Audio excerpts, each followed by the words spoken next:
Hello, everyone. Once again, this is Bill Harris, Director of Centerpoint Research Institute, and I'm here today with Ken Wilber, the founder of Integral Institute, and I'll let Ken tell you a little bit more about himself. And as you know, our purpose here is to help people to understand at a much deeper level what Eckhart Tolle and Oprah have been sharing and some of the related ideas and practices that might come out of this. So, Ken, great to have you here. Well, thank you, Bill. Good to be here, buddy. Yeah, so you want to tell people, since I suspect that a lot of the people that are listening may not be that familiar with who you are and what you do. You want to give a little a brief summary of that? Sure. For close to the last 30 years or so, I have made a study of the world's various growth technologies and the world's various spiritual technologies, the world's various meditative paths, as well as Western forms of growth and development. And so essentially what I did was take all of these different types of growth, types of awakening practices, types of psychotherapy, types of meditation, and put them all on the table and try to create, in a sense, a sort of a super map that included the essentials of all of them.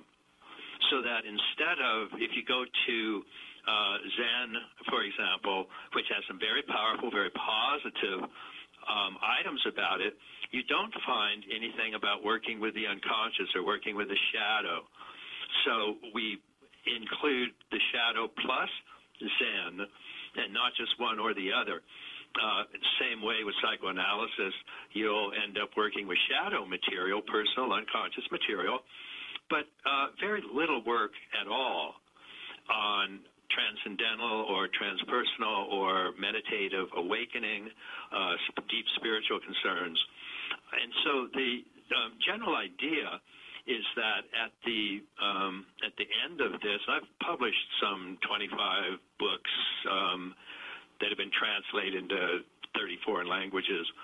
At the end of all of this, basically have come up with what we call just an integral framework or an integral map. And this integral map has room for all the various approaches around the world, and it can, in fact, explain all of them. The map itself has been used to explain over 50 human disciplines and create an integral medicine, integral art, integral politics, integral education, integral psychotherapy, integral spirituality, and so on.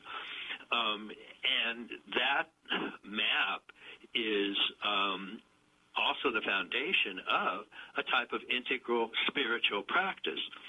So what we are doing when we look at what Eckhart is doing is recognize the positive stuff he's done. There's room for it on this map. There's a place for it on this sort of super holistic cross-cultural map.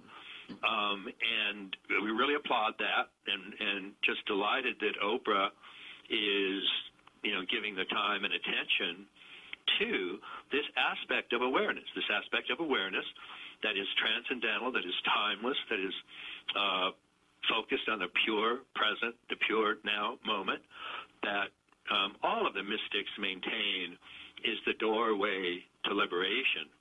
And so it's fantastic that that's being done, and you and I want to talk about that, I think. But we also want to talk about maybe some of the extra things that can be done to make this even more effective, to touch on some of the other aspects of the human being and the human potential that Eckhart doesn't touch on, and that would make his techniques for being in the now even more effective. So it's kind of a really well wishing and acknowledgement for what Eckhart and Oprah are doing, and then also a little bit of supplementation on things that people can do in addition to what Eckhart is recommending. And we have some places where they can go for that extra help, and we'll make that available as well, including, of course, HoloSync and Integral Institute itself. Yeah, I think one of the things that the people in the general public who are learning about this through Oprah and Eckhart Tolle may not know is that there is a quite extensive, I guess you could call it, subculture of people who have been involved in what he's talking about for a long, long time, and that there are many different schools of thought about it, many practices, and a lot of people who are walking around in that same state that Tolle is talking about. Right. And that one of the things that Integral Institute has done is bring a lot of those people together so that they know each other and that they are building on each other's work and learning from each other and so on and so forth. So there are a lot of other tools and resources that are available to people, and so one of the things we can do is make people more aware of those. Well, yes, that's certainly true.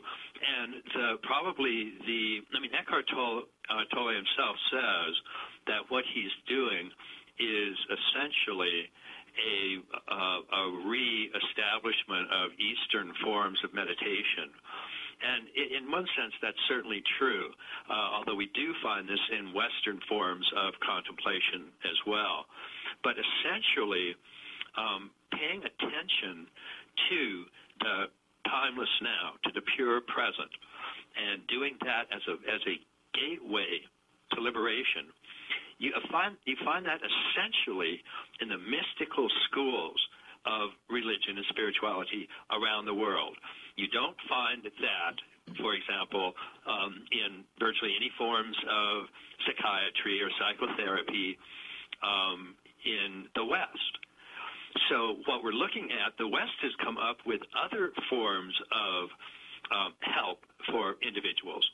And what Integral Approach wants to do, of course, is combine the best of both of those so that you're working with shadow material, which the West has specialized in. Shadow material being unconscious, dissociated, repressed material that was once part of yourself, but that you've split off and is causing symptoms, causing pain, causing suffering, causing uncomfortableness. And there are some fairly simple techniques for reintegrating the shadow. And so that's one of the techniques that we certainly recommend in our, we have something called an Integral Life Practice Starter Kit, which is a basic kit that has all of these techniques from this integral map. And the shadow is one of them. We include body, mind, spirit, shadow, among other things. Eckhart is working primarily with the spirit component, and that's the component that ever-present awareness, this pure now moment that is free of the past, free of the future, therefore free of guilt, free of anxiety, and is the gateway in spiritual terms to really oneness with spirit itself. And so but the number of people that are then working with just meditative components and not so much shadow work or trying to integrate that with Western developmental psychology is indeed sort of the entire panoply of the world's mystical traditions. And we find them in the East, and we find it in the West. We find it, of course, in Zen and Vedanta and Taoism. In the West, we find it in Sufism and Neoplatonism and Kabbalah and certain forms of centering prayer in Christianity. And all of these are designed to take awareness beyond its ordinary, conventional, egoic orientation